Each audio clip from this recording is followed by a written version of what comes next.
This is Texas News Now, sponsored by Germania Insurance. Hello, I'm Cynthia Izaguirre in Dallas, and here are your headlines from North Texas. The trial of a former Uvalde police officer will soon be in the hands of the jury. Both sides have rested their case, and closing arguments are expected this week. Tiffany Liu walks us through the big question jurors are weighing now. It comes down to what happened in 3 minutes. And approximately 3 minutes later, That's what the state and defense are arguing. did Adrian Gonzalez ask for cover? What was former Uvalde officer Adrian Gonzalez doing in the first 3 minutes when he responded to Robb Elementary School? Adrian was by himself. Yes. The mass shooting in 2022 left 19 students and 2 teachers dead. Members of the jury, state has rested its case. With 35 witnesses over 9 days, prosecutors argue Gonzalez arrived but did nothing, even when a teacher pointed out a description and direction of the shooter. I think that's what the state is going to try to get the jury to focus on. Attorney and legal analyst Juan Sanchez has been watching the case. He says the defense is focusing on what happened after the 3 minutes. Because eventually he did go in. The defense insists Gonzalez assessed the situation and did what he could during the chaos and confusion of the massacre. They're going to show how there was other law enforcement there, and they did less than he did. With just 2 witnesses, the defense rested their case Tuesday. And I think as a defense lawyer, you start gauging the jury, start looking to see if they're getting tired. And if your witnesses you're going to call up is just going to repeat a lot of the information they've already heard, then why alienate that jury at that point? Come Wednesday, each side will have 90 minutes for closing arguments. Then the fate of Adrian Gonzalez will be determined by the jury in Corpus Christi. You never know what a jury, how long it's going to take for them to reach a decision. Gonzalez faces 29 counts of child endangerment and abandonment, 1 each for the 19 children killed and 10 for those who survived. If convicted, he could face 2 years per count, a potential of 58 years in prison. Okay, we'll be in recess for the day. We'll see the lawyers at 8:30. I'm Tiffany Liu. We are still a couple of weeks away from parents being able to apply for school vouchers for the first time. But here's the thing, school started enrolling students well over a month ago. Dia Wall just got an exclusive interview with the man in charge of the program to get you some answers. Let me just say, Acting Comptroller, thank you for taking the time. Sure. Let's talk about the ESA program. How many private schools are enrolled statewide? What percentage? And how many more do you expect in the next 20 days when parents can start enrolling? We've crossed the 1,000 threshold, so we have several more, and schools are continuing to enroll. And so we're excited about that and ready for parents and students to get involved. There's been some recent reporting that maybe schools that could potentially have ties to the Chinese government or Islamic organizations are being blocked from the program. Is that the case? Can you just explain what's going on? We did discover some schools that had some connections that could be potentially in conflict with directives from the governor or state law. And so rather than risk these dollars and enter into something that might be in conflict, we simply ask for Attorney General's opinion. Are non-Christian schools being blocked from this program? Absolutely not. I've been looking at the schools that have enrolled. Last check, more than half, a little more than half, were pre-K schools. Are pre-K students eligible for these funds? Yeah, they are, and obviously the pre-K schools are very excited about it. K through 12, primarily, low income and special needs.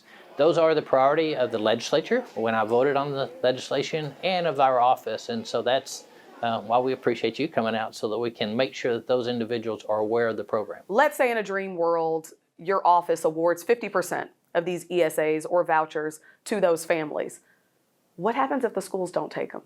Well, it is up to the schools. Look, this is not a big government program. This is educational freedom. So we're not forcing schools to enroll. We're not forcing parents in any way to enroll or participate. What would you want families who are interested in this program to know?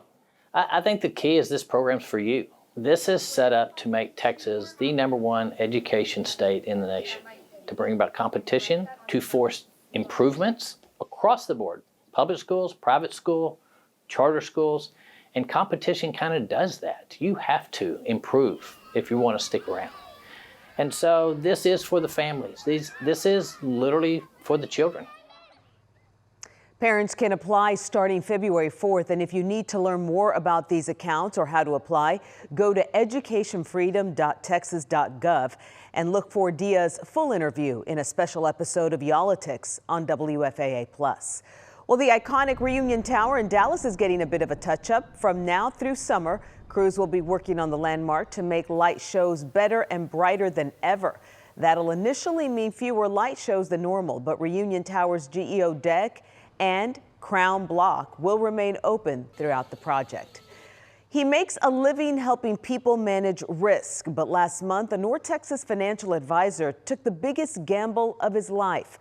What started as a crazy idea turned into a once-in-a-lifetime journey around the world.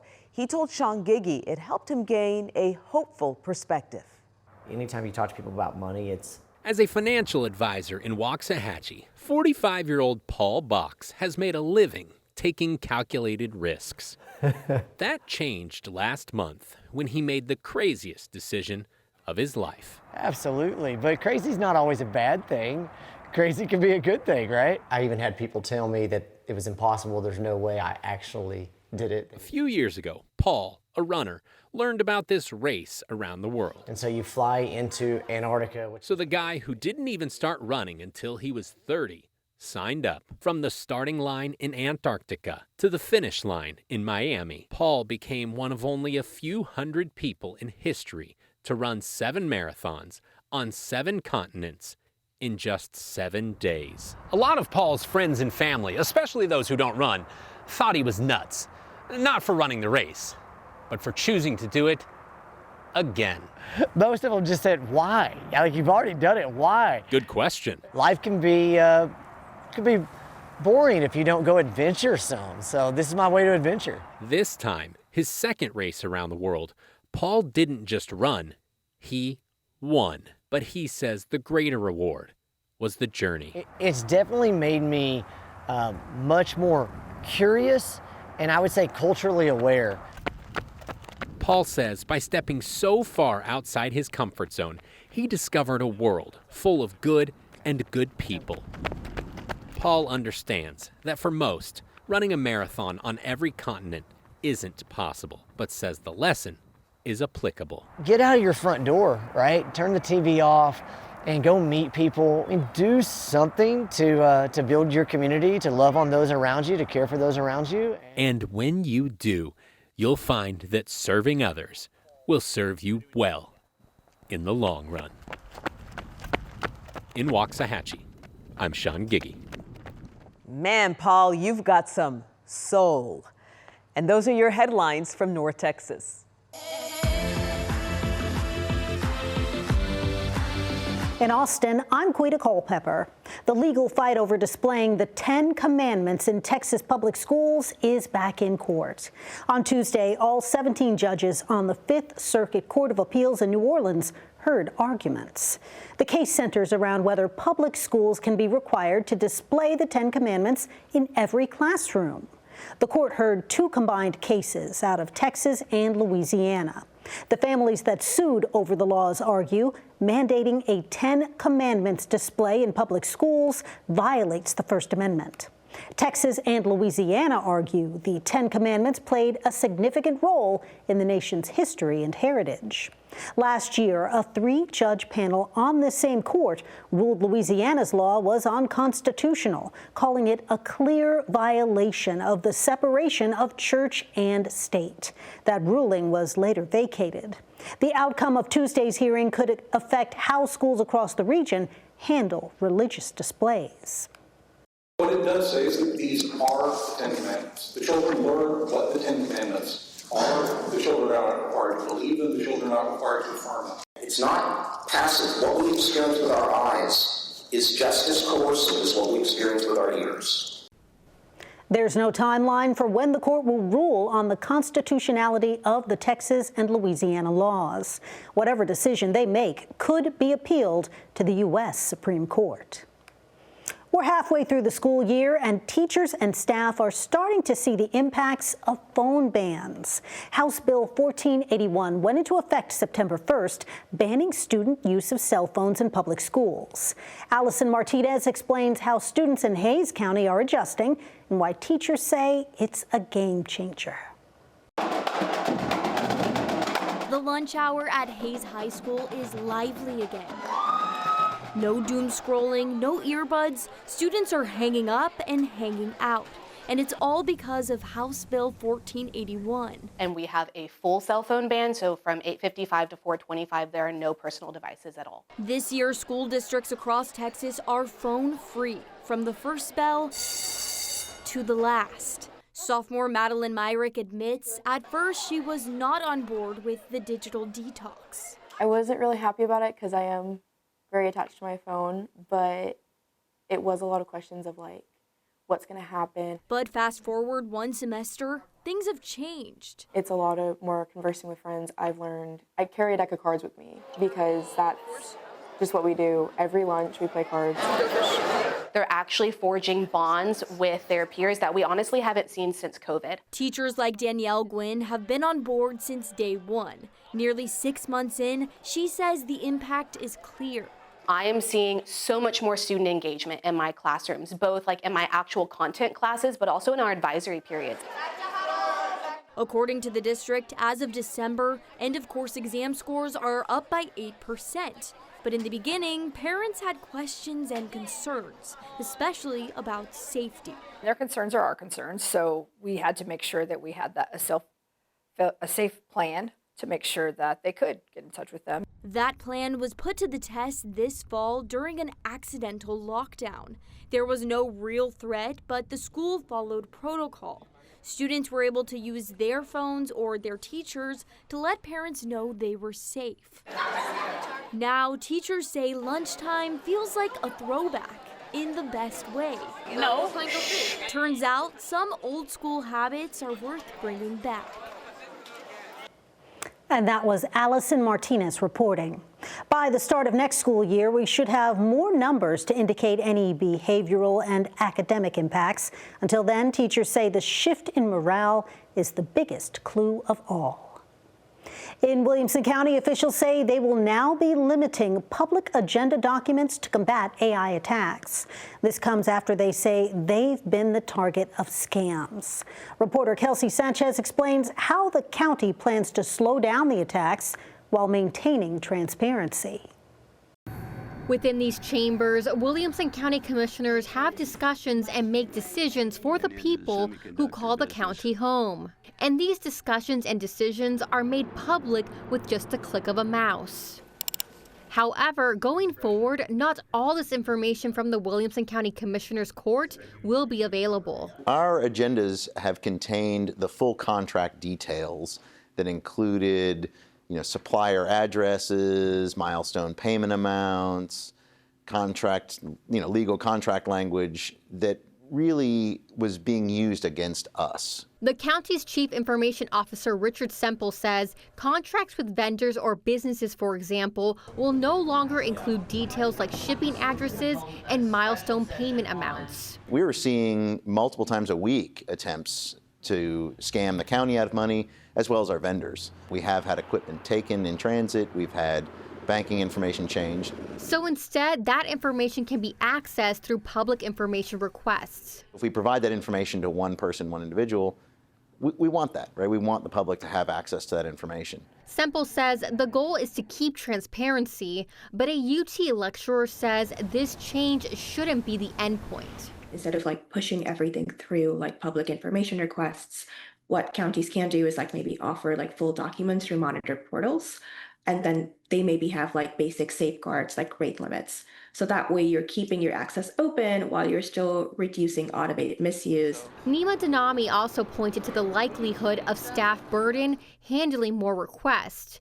Semple says that shouldn't be an issue, and while Damani agrees it will slow down the attacks, it's not a problem one county can solve on its own. I think this is kind of just the nature of adversarial attacks. It's always a cat and mouse game, and they're always 2 steps ahead of us, unfortunately. Until then, Williamson County officials will do what they can to keep those attacks at bay. In Georgetown, Kelsey Sanchez, KVUE News. An Austin favorite is preparing for a comeback after a fire destroyed its bakery. Staff at Texas French Bread say construction on their new building is almost done. Reporter Brianna Perez spoke with the owners who say they're excited to start a new chapter. Basically, it scorched everything from one end to the other. So we were effectively putting back a new building exactly where the old building had been.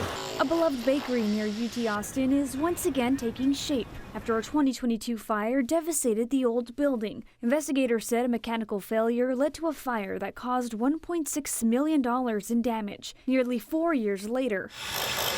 Bakery owners are preparing for a fresh start.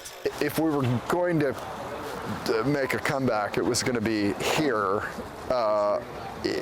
working in an environment that we really understood and where people knew how to find us and that kind of thing. It's a big part of who we are, was about this space. The building has seen many chapters. Once a grocery store, an Italian restaurant, a bookstore, and even a punk club. In 1986, it became home to Texas French bread. Owner Murph Wilcott says they've been working out of a food trailer for the past few years. But now the finish line is in sight. We've got a much better building at this point, but got a really expensive sprinkler system if anything were ever to happen again, which we didn't have in January of 2022. Wilcott says they're aiming to reopen in April. In the meantime, he hopes the community will keep showing support at their trailer and come out to celebrate their grand opening. It's like that Kevin Costner movie, if you build it, they will come. We're building it, and we hope they're going to come. In Central Austin, Brianna Perez, KVUE News.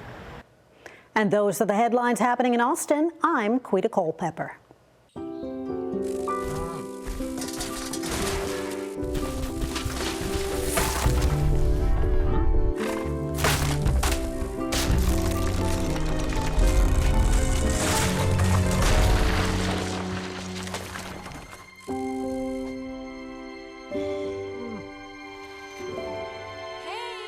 For insurance you can trust, help is just a handshake away. Find your local agent at germaniainsurance.com.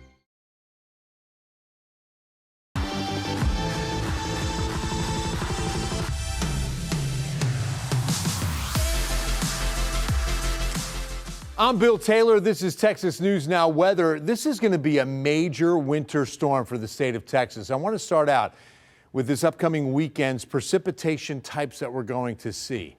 Have you ever heard about graupel? Graupel's kind of like a hybrid between a snowflake and a sleet pellet. It's when the temperatures, it's all about temperatures on this precipitation's descent. And when it refreezes and it's trying to become a snowflake again eventually, right? And it comes down to the surface as graupel. What we won't see is hail. Hail is a spring and summertime thunderstorm phenomenon, and that's just solid ice. Sleet, remember, is liquid, or at least it's melting on the way down, but then refreezing right before it hits the surface without enough space, I'll call it, to really go back into snowfall. See, because here's the difference. It's all about where this wedge of 32 degrees rests. You know, if it's all at freezing or below, it's snow the whole way down. Sleet, remember, is going to melt and then refreeze. And then if you've gotten into freezing rain, this is liquid the whole way down. There's no room for this to refreeze into sleet, and it stays liquid, and it freezes on contact. And freezing rain is the worst case scenario because it becomes ice right away, right on impact, and you've got just kind of a glaze of ice across the area. And of course, everything above freezing, and it's rain the whole way down. Please remember the 4 Ps heading into this weekend. This is going to have significant impact on people, pets, plants, and pipes. We're going to have several hours below freezing for a lot of cities and communities across the Lone Star State. You've got to be ready and you've got to be prepared. This is going to be a huge Arctic outbreak with these temperatures plummeting into the weekend. Some of the coldest air we've seen in quite a while, and several hours for North Texas, especially even into the Texas Hill Country, will be spent below freezing, upwards of 30 to 35 hours without getting above 32 degrees. Then you've got the moisture component. This is going to be an upper level feature back to the west that throws the moisture on top of this very cold air. And you can see how it's going to break down between snow and then into the frozen mix and then into liquid for deep South Texas.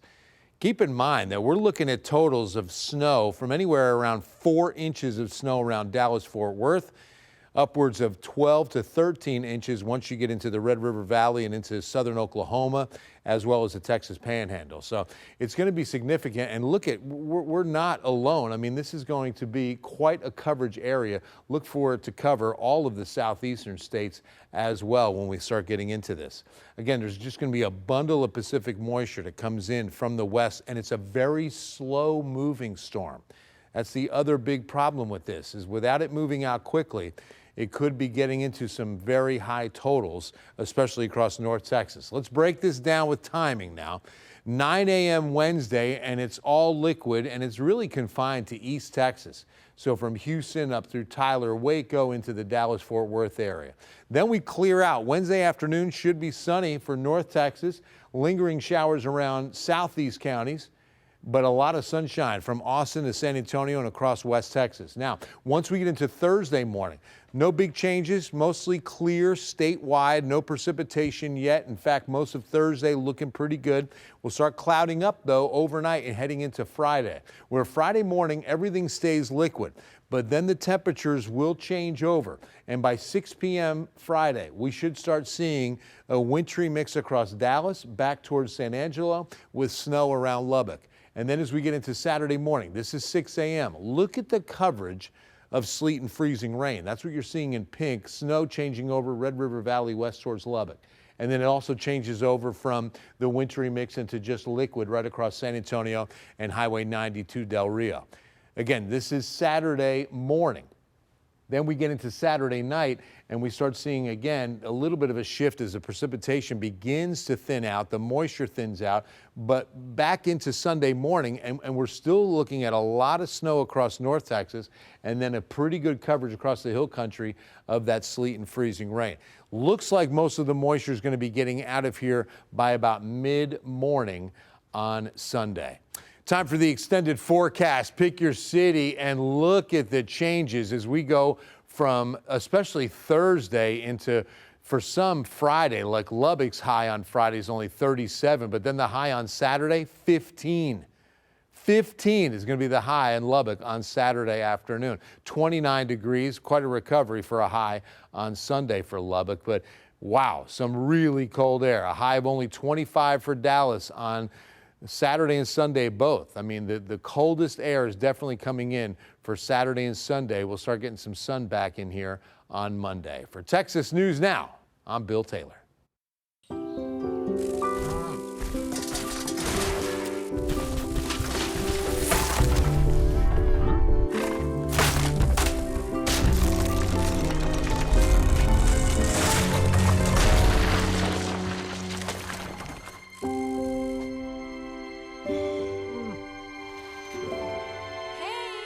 For insurance you can trust, help is just a handshake away.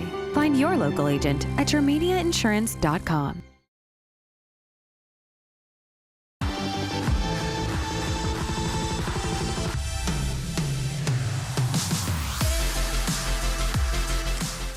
Hello there, Mia Grady here with a look at what's making headlines in Houston, starting with stray dogs, sparking fear and chaos in one Southeast Houston neighborhood, leading one woman to turn to KHOU 11 for help.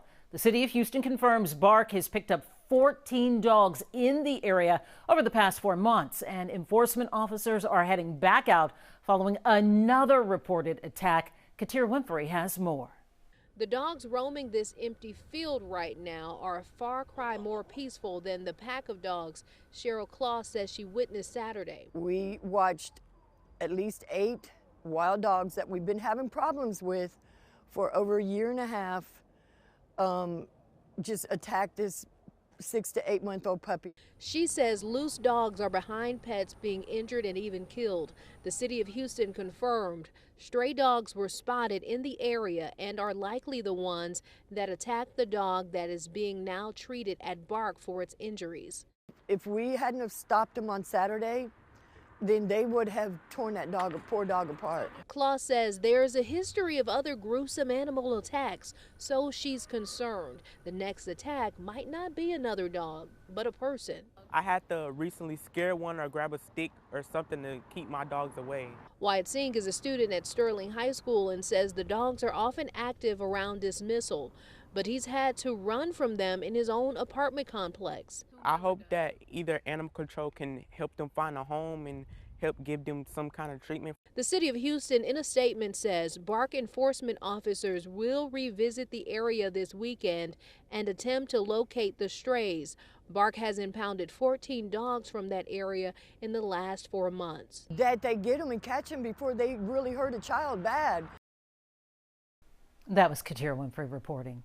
Now to a major transformation taking place in the Spring Branch area at an old vacant apartment complex. We first told you about this yesterday, and tonight the plans are locked down. Ron Trevino has more details.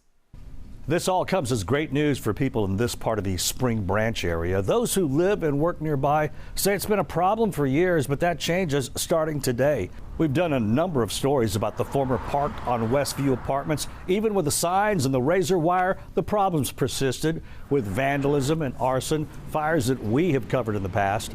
But today, officials announced a transformation that will take place here, the area's tax increment and reinvestment zone.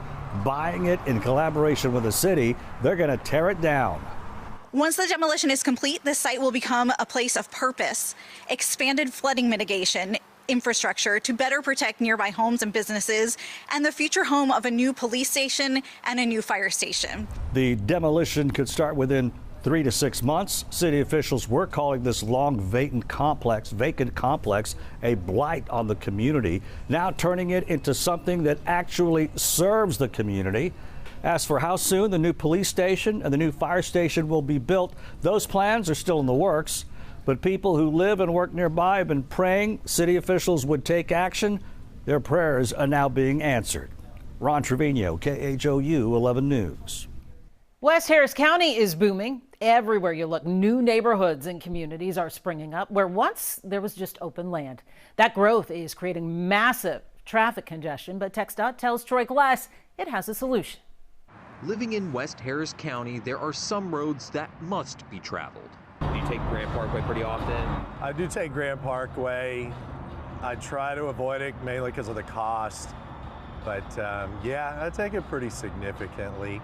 Chad Kraemler lives in Katy and says even after improvements on the road were completed, the congestion remains. You're already going to be bumper to bumper in rush hour. So much that TxDOT will soon be adding lanes to the stretch of road between I-10 and Highway 290, where we've seen tremendous growth.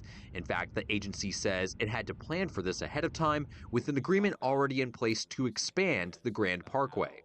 Due to the slow-moving traffic that we see there, it's just needed. Starting this summer, construction will begin on adding 2 lanes, taking the total from 4 to 6. Safety improvements will also be made. Traffic barriers, they'll go from cable to actual concrete, so those are some improvements. Also the noise barriers, which I think some of the local communities have called for. There will be time for community input before any project work begins, a growing pain that commuters like Kraemler will have to get through. Good for them, it's just going to take time, it's going to take more money, and we're just going to sit here and watch it all happen as we're in traffic. But this solution will take time. The project expected to take 4 years once construction begins in the summer. In West Harris County, Troy Kless, KHOU 11 News. Car buying is getting more expensive and even more stressful. Experts warn some drivers are signing deals they don't fully understand. Consumer advocates say the sales process itself may be the problem. Sean Mercedes has what you need to know before you go to the dealership. Experts say the biggest mistakes buyers make happen before the paperwork is even printed. I spoke with someone who negotiates car deals for buyers for a living. Zach Shefka with Car Edge shared some of the slip-ups you can make at the dealership. Let's take a look. One of them, discussing your monthly payment goals while you're in there. Number 2, telling them that you need a car. And thirdly, talking about the length of the loan and add-ons. He says those can hide the true costs. So here's what he says you need to talk about instead. The out-the-door price. That's the grand total and includes everything. Next, he says, separate that price, the trade-in, and the financing. He says those are 3 separate transactions and should be separate discussions. And remember that if it is taxable, it's negotiable. That goes for anything. As for whether you should shop new or used, Here's what he had to say. We are still seeing ramifications from 2021, 2022 when there was a new car shortage. And so those off-lease 2-3-year-old, low mileage, well-maintained used vehicles may be commanding almost the same as a brand new option in the market today because, again, on the new car side of things, there's actually a bit of an oversupply of inventory. And so I caution consumers to think twice about the old adage buying used is a better value than new. In today's market environment, especially when you factor in the warranty and wear and tear, things like that, buying a new vehicle can make more financial sense. So what percentage of a household income should you be spending on transportation? 10%, no more than 10% of your gross take home should go towards your transportation.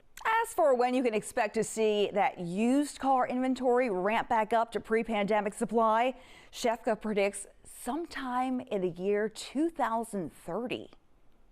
Cheryl Mercedes with all the details there. Thank you so much. And with that, that's a wrap of your Houston headlines. I'm Mia Gradney. I'm Lindsay Lippman. Here are your headlines from Central Texas. We're learning more about the Fort Hood sergeant accused of severely beating a young boy. He's now also facing a federal charge of aggravated assault of a child. The U.S. Army Office of Special Trial Counsel tells 6 News it's investigating the case against Sergeant Paul Thames, but no decisions have been made yet on whether they will handle the prosecution or if it will be handled on Fort Hood. According to Waco police, video footage shows Thames violently beating a 3-year-old boy on January 16th. Police say Thames and the child know each other but did not specify their relationship. Thames is also facing a charge of aggravated assault with injury to a child at the state level in McLennan County. The grandmother of the child told us he was taken to the hospital to be checked out and that he's going to be physically okay. A federal judge in McLennan County has denied a motion to dismiss a lawsuit over the state's ban on lab-grown meat. The ban stays in place for now while the case moves forward. Juliana Jackson reports on what this means for Texas agriculture. From ranches to farms, Texas feeds America, but now a federal lawsuit is asking, can Texas protect its food producers by banning what some people call the future of meat? Wild Type and Upside Foods makes cultivated meat like chickens and salmon. Both companies passed federal FDA and USDA safety reviews. Consumers to decide for themselves what foods they want to eat and feed their families. Texas has outlawed these products to protect its ranchers from honest competition.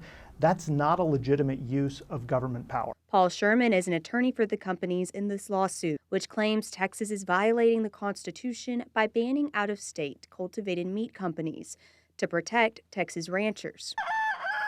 But Texas Agriculture Commissioner Sid Miller says the state has every right to protect its farmers and ranchers. Flat out love their real beef. They don't want artificial beef. Senate Bill 261 makes selling cultivated meat illegal in Texas. And Governor Abbott signed the bill that has a 2-year moratorium on the production, processing, and sale of lab-grown meat. Gary Joyner says Texas Farm Bureau's biggest concern is making sure consumers know exactly what they're buying. Ranchers in Texas aren't afraid of competition. They realize there's a lot of consumer choice and they support consumer choice. But the companies argue that's exactly what this ban takes away. Judge Alan Albright agreed their constitutional claim deserves a full hearing. Consumers can decide for themselves whether they think that these products are valuable and a good alternative to conventional meat and poultry. Both sides say they're fighting for consumer choice. They just disagree on what that means. Commissioner Miller remains skeptical the product will ever catch on, calling it a, quote, flash in the pan. The real deal. It's better for you nutritionally. It tastes better, and it's more attractive on your plate than some lab-grown, Frankenstein meat. Texas is the 7th state to ban cultivated meat sales. The case now heads into discovery, but for now the ban stays in place. The Killeen City Council approved a multi-million-dollar revitalization project for Rancière Avenue. The project would spend $7 million to improve one of the city's busiest roads. This would also allow for the city to move into a funding agreement with TxDOT. Planned improvements include sidewalk construction, landscaping, and right-of-way services, revitalizing the corridor and the surrounding area. And those are your headlines from Central Texas. Hi, I'm Brennan Gurley, and here's what's making headlines across East Texas. As potential winter weather could impact East Texans, experts are urging homeowners to start preparing now. Freezing temperatures could lead to burst pipes and costly damage, but there are simple steps you can take to protect your home. Here's CBS 19's Ayana Aird.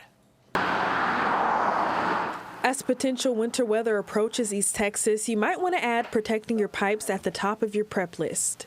It is important just to be proactive and make sure that things don't escalate into something that could be really bad due to the weather. Escalate into possibly damaging your home. Plumbing experts say taking proactive steps can prevent that. The best thing for your pipes to prevent them from freezing or having any damage from cold weather is going to be to insulate any exposed piping. The insulation, it comes in 5 to 6 foot sections, and you can cut it to fit. So as you see, we have a piece already there and there. And so you just kind of get your measurements and cut your pieces to that measurement. And then you just want to wrap it around.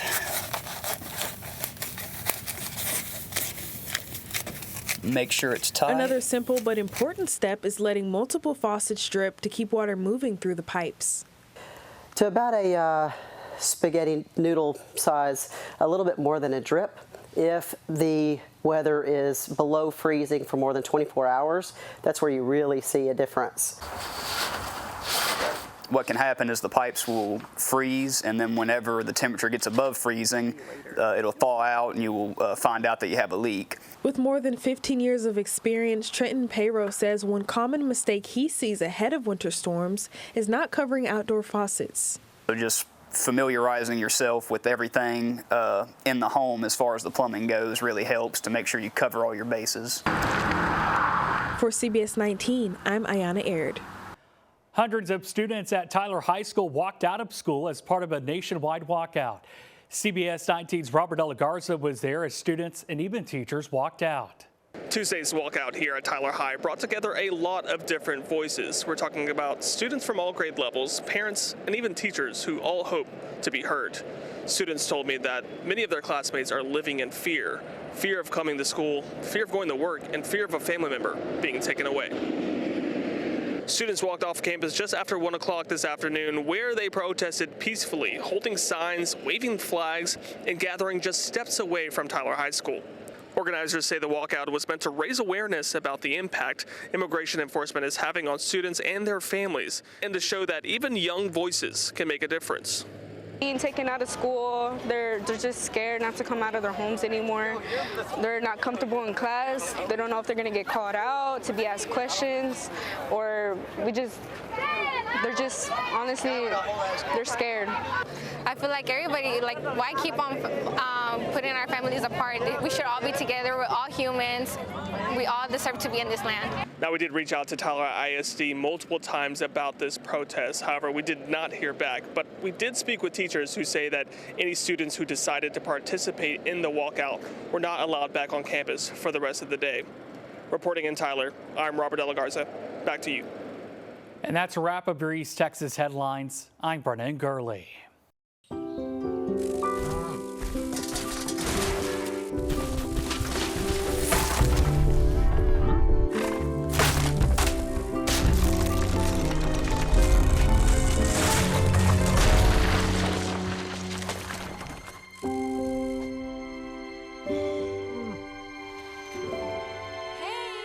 For insurance you can trust, help is just a handshake away. Find your local agent at yourmediainsurance.com.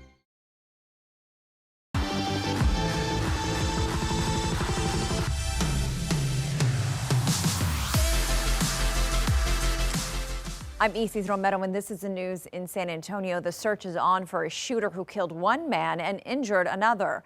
The shooting happened on San Antonio's east side Monday night. Rania Kaur has the latest from police. San Antonio police tell us both the men are in their 20s. One of them was shot in the head and was pronounced dead at the scene. The second man was shot in the arm. He was taken to the hospital and is said to be okay. This all unfolded around 9:15 last night in the Flying Hooves neighborhood. Police did say it was an isolated incident. Neighbors described the area as quiet, but are now uneasy after hearing gunshots so close to home. Not that I'm that familiar with gunshots, but when I heard it, it was pretty loud. and the shots it was one loud shot and then immediate shots followed, and I said, okay, hey, that's a gun. Police have not told us what led up to the shooting, but do say they're looking for a 54-year-old man. This is still an ongoing investigation. We'll keep you updated as we learn more information. Rania Kaur, KENS 5. A man accused of ramming his car into two ICE vehicles outside a local Walmart faced a federal judge today. Reporter Simone Simpson was in court. Robin Argote Brooks faced a federal judge Tuesday, and the 25-year-old has been released to his father's custody. The defense argued the vehicles in the video were not marked as ICE vehicles and questioned whether agents confirmed the license plate and registration before deciding there was any wrongdoing. Prosecutors say the migrant from Cuba used his car as a weapon, ramming two ICE vehicles during a confrontation at the Walmart off Blanco and Wurzbach Parkway. Robin Argote Brooks' defense called his father to the stand. His father said he told his son every day to carry his asylum documents. His father says his son has never been in trouble with the law prior to the January 13th incident. Reporting from the federal courthouse, I'm Simone Simpson. Back to you. A Bexar County judge granted a motion to delay the high-profile murder trial for Brad Simpson. Simpson is accused in the murder of his wife, Suzanne, who's been missing for more than a year.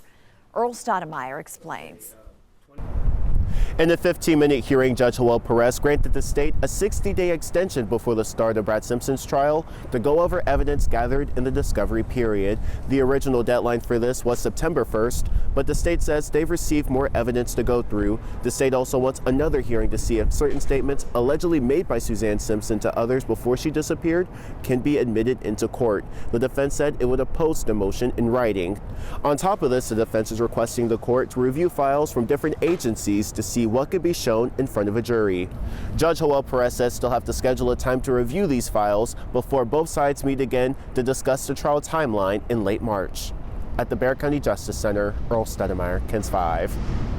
Meantime, the man charged with killing one of his daughters, stabbing another, and shooting his ex-wife is set to go to trial soon. Stephen Clare has been in custody at the Bexar County Jail since April of 2023. He faces charges of capital murder, attempted capital murder of a child, and aggravated assault with a deadly weapon. Clare is pleading not guilty to the charges. The judge in the case wants jury selection to happen in March. On Tuesday, a coordinated national walkout unfolded across the country with people leaving work, school, and daily routines to protest ICE operations. Students at Taft High School walked out of class, joining that broader call for action. Meredith Haas was there as students protested and school officials responded. Walking up and down Culebra just outside their high school, students chanted and called for action. I had the chance to speak to a woman who oversaw the protest and was supporting the students. No KKK, no fascist USA. I think it's beautiful. Dozens of students walked out in protest today, finding that many passersby supported their movement. Many concerned about how the current climate of the nation will impact their school and the people within. This woman watching over the students, who wishes to remain anonymous, says it was a student who organized this walkout today. Their friends and friends' family are scared. I was hearing them have those conversations amongst themselves as they were walking out. They shouldn't be out here fighting the battles that these adults have created. We reached out to Northside Independent School District about the protest. They responded in part, quote, "The campus estimates that maybe 30 to 40 students with some signs walked out onto Culebra Road during their lunch period. The students remained outside near the road for a short period of time before making their way back inside the building. Campus administrators were outside to monitor and to encourage students to not be late to their academic classes, and the students were not disruptive and returned back inside after their lunch period. I think it's going to spread like wildfire. Everybody's tired of it. They're tired of being afraid and tired of living like this. They just want their freedom. They want to be able to go to school and come home and enjoy the life that they're supposed to have here in America. You can find more on this story at KENS5.com. For KENS 5, I'm Meredith Haas. One person was injured when his home caught fire on Tuesday. Officials say the 80-year-old man was just trying to stay warm. According to officials, the man, who lives by himself, plugged in a space heater. The breaker in his home then tripped, causing the back bedroom to catch fire. The man tried putting the fire out himself and had to be talked out by a neighbor. Police say the 80-year-old suffered smoke inhalation but refused to be taken to the hospital. The home is a total loss. Family and friends are now helping out. And that's the news in San Antonio. Here are your headlines from Southeast Texas. I'm Cameron Burchett. We are hearing from Joshua Larkin's family after a break in his case. The father of 4 went missing in 2022, and Newton County Sheriff Colton Havard says investigators found new evidence Saturday. They found 3 items that are now being tested for DNA. 12 News reporter Ebony Coleman has the latest. We know he's out there. A break in the Joshua Larkin case has given his sister, Sonia Mason, a glimmer of hope that her baby brother will finally be returned home. He disappeared on November 17th, 2022. He was silly, great sense of humor, but I mean, he loved his mother.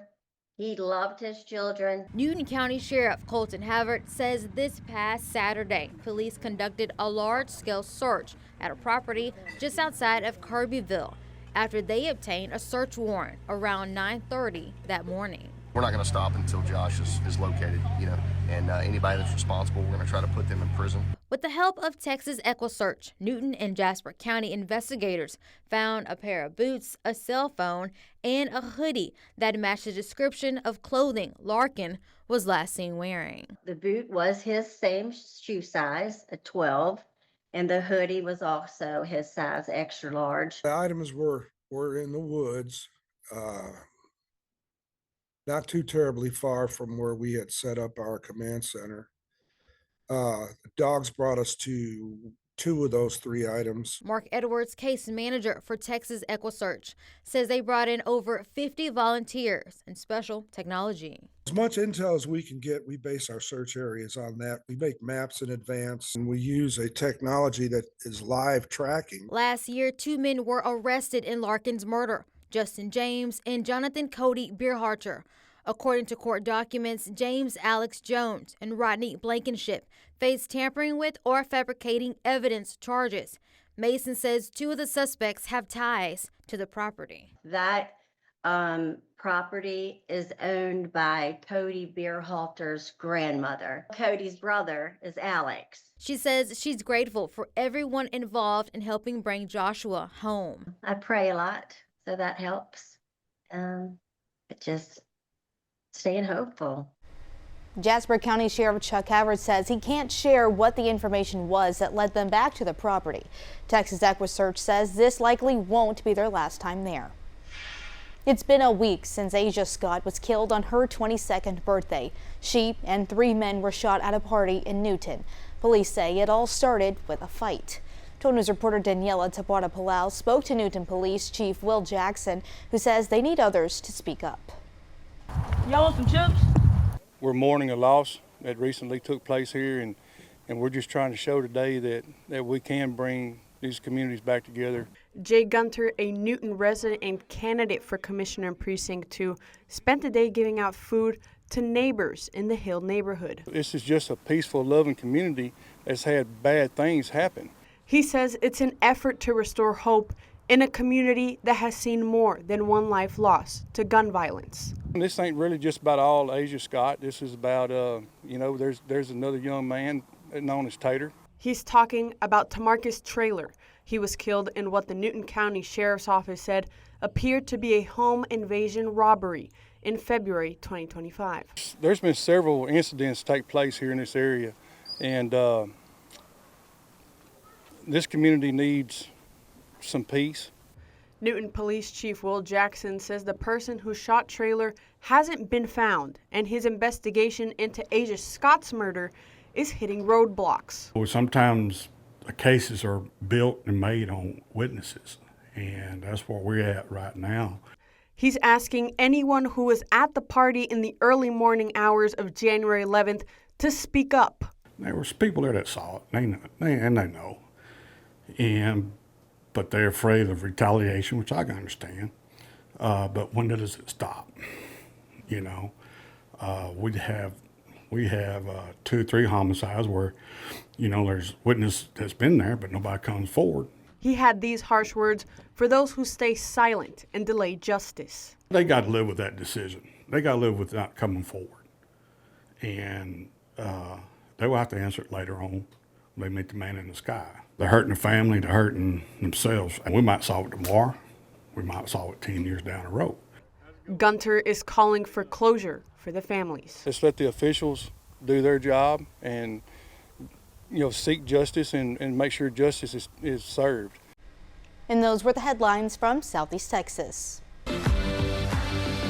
I'm Mike Gillespie in Corpus Christi, and here's a look at some of what's happening in South Texas. Families in Robstown are grieving after a devastating week that claimed 6 lives in 2 crashes. One took the lives of a father and 2 children, shaking the community to its core. Bill Churchwell spoke with family members and school leaders about how the community is coming together to honor and remember these victims. Randy Rubio, seen here in this family photo holding Eden, Connor, in front of him, described by his cousin Tracy Zapata as the best father to his kids. All 3 the victims of what happened Thursday night.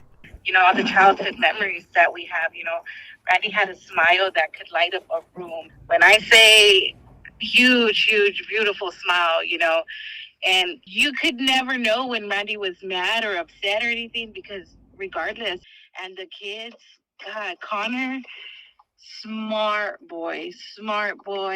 A teddy bear among the fragments of the fatal crash in this field here at County Road 77 and County Road 36.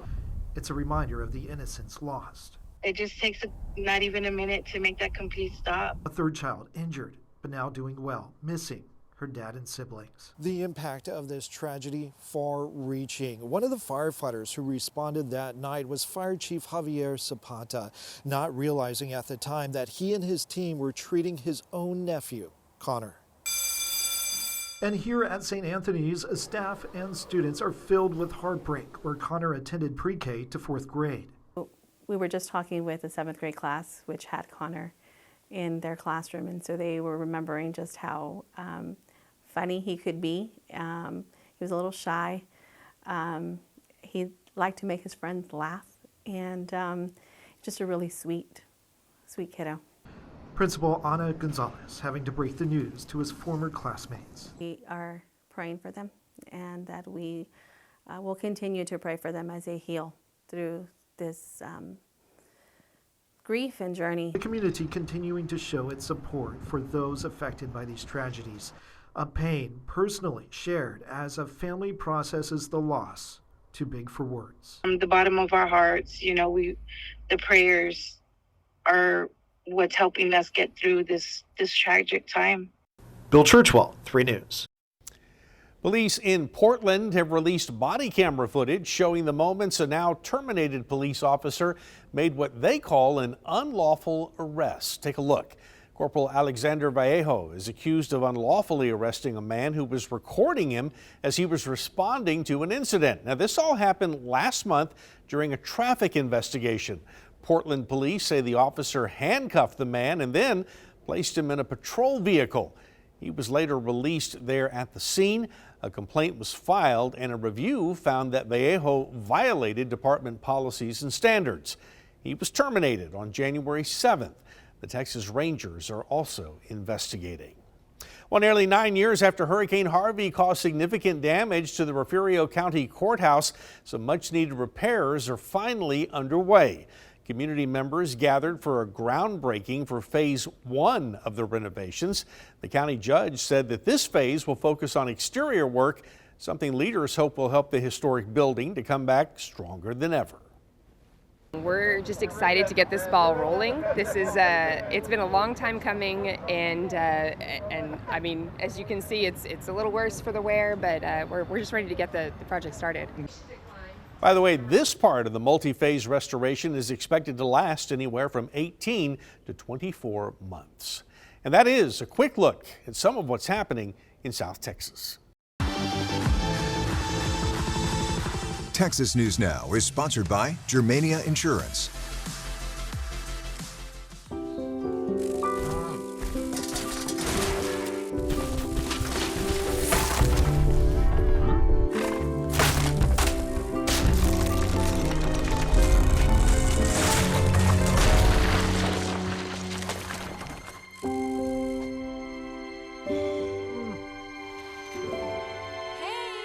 For insurance you can trust, help is just a handshake away. Find your local agent at germaniainsurance.com.